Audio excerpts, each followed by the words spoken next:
Pwede hindi masagot yung mga tanong natin eh. Bakit nasira eh?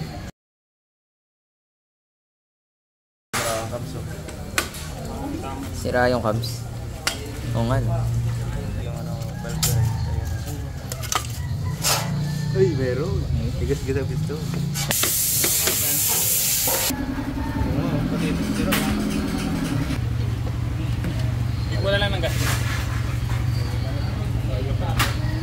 Dalawang bote. Malakas. Malakas. Ilang ml yung ilagay mong langis dito? 0.3.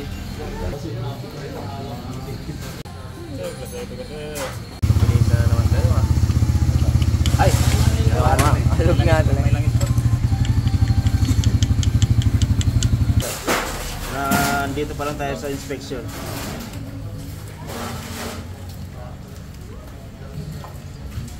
Good.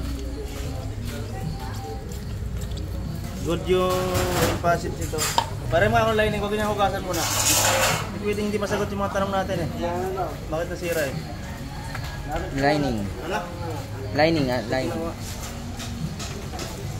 Pwede yung walang sagot. Walang sagot.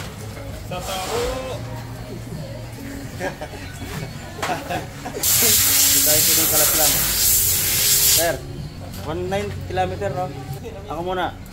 10 minutes lang, bigyan ko ng oras. Nakita ko isang dahilan sir, hindi oil pump, hindi factory defect, kundi human error. Parang kung sabi. Nasunog yung lining, napudpud dito. Kasi kung 1.9 pa lang yan, di masisira to. Yung mga debris na napupudpud dito, kaya umiitim kagad yung oil, pumapasok dun sa ito. Pagpasok niya dito, ito umiikot, gumagalaw, napupudpud.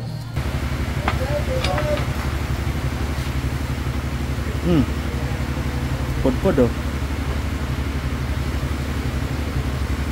Uy.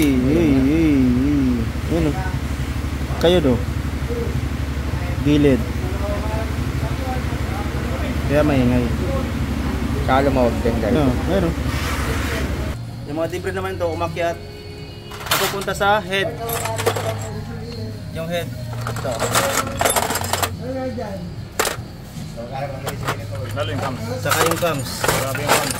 Bago pa lang yan ha. Napupudpud yung cams dahil sa hindi na-filter yung mga oil niya na maliit na dumi umaakit dito. Ito sa loob. Ayun, wala din yung o-ring.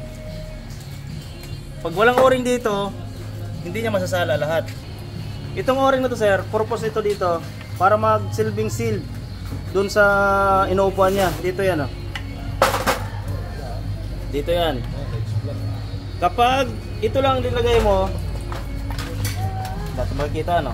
Pag ito lang nilagay mo, lusot dito yung oil, useless yung oil filter mo. Kailangan meron siyang gasket. Nagsisilbing seal para yung maliliit na debris, dumi, hindi siya umakyat dito sa crankshaft.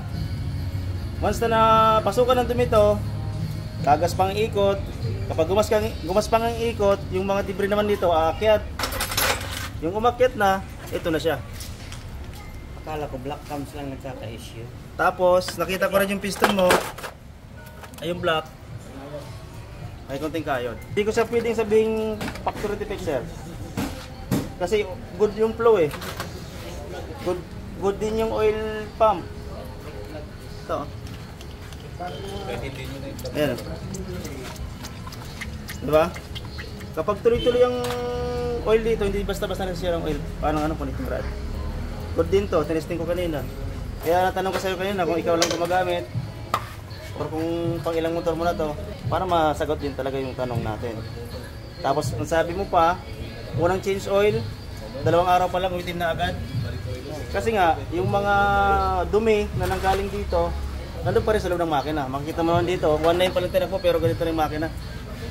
Itim na yung mga gilid. Kasi sunog. Batangas ba yun? Papalitan natin dito sir, ito. Tapos, babaguhin natin yung driving habit natin sa clutch. Yan, yun lang. Game! Game. Mabilis na gawaan lang yan.